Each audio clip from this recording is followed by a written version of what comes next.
Today, big day. We're going to try e-foiling. So if you're into kitesurfing, you heard about foiling. If you heard about foiling, you heard about the e-foil. If you tried foiling, you probably want to try e-foiling. And if you haven't tried it, just a simple foil and kitesurf, I encourage you to go for it. You need like a solid base in kite control, but once you're on it and you fly, complete silence, it's just something that you have to experience.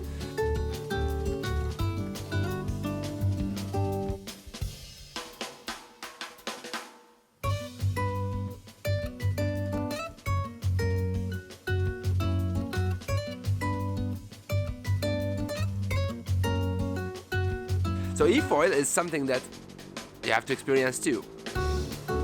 But there's a problem with it. It costs from 6 to 11,000 bucks, depends on the brand.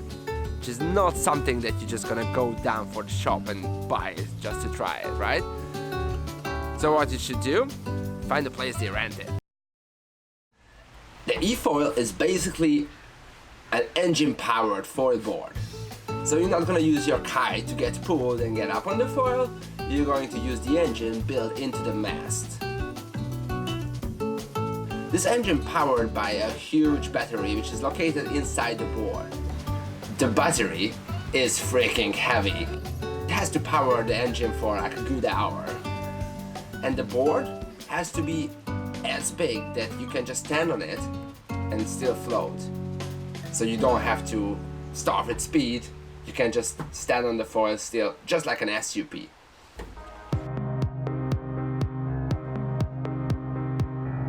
Control the thing with a small gun-like controller. Adjust the power with the trigger. And you can even see how fast you go on the thing. It has a small screen telling you which gear you are in and what's your current speed.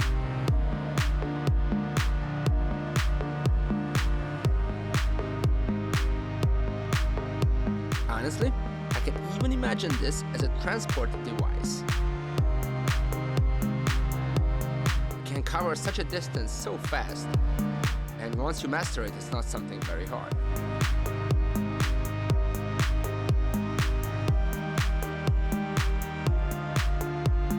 Of course, some wipeouts are included, but that's just a part of the fun.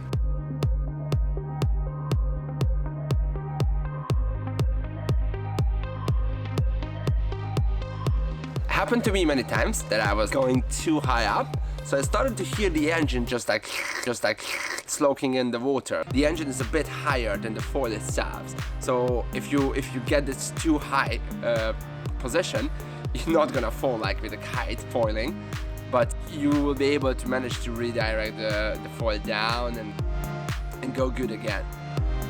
You don't have to have any experience to try it. Some of our friends tried it and they never been on the foil and they just managed it in half an hour. They were also up and flying easily. So it's not very hard. And the fun factor is just amazing. I can't explain you how good is it.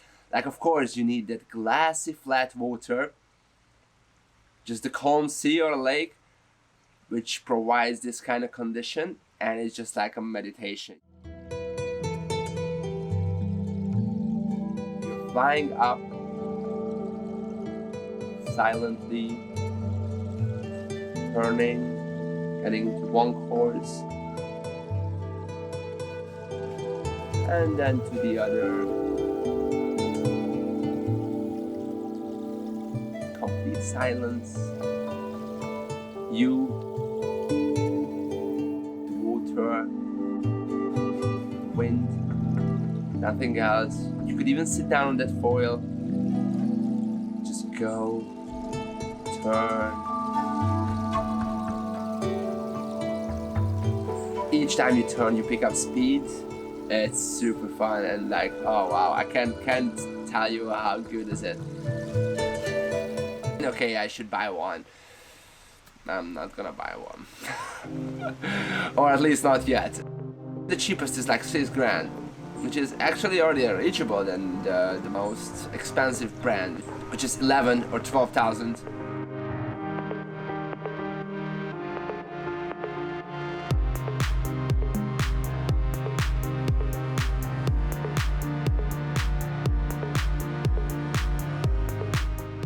can't explain you better than this. You have to go and try it. Just find a place, the closest kite center, whatever center that owns an efoil. You have to feel this. It's amazing. It's super easy and the fun factor is just amazing.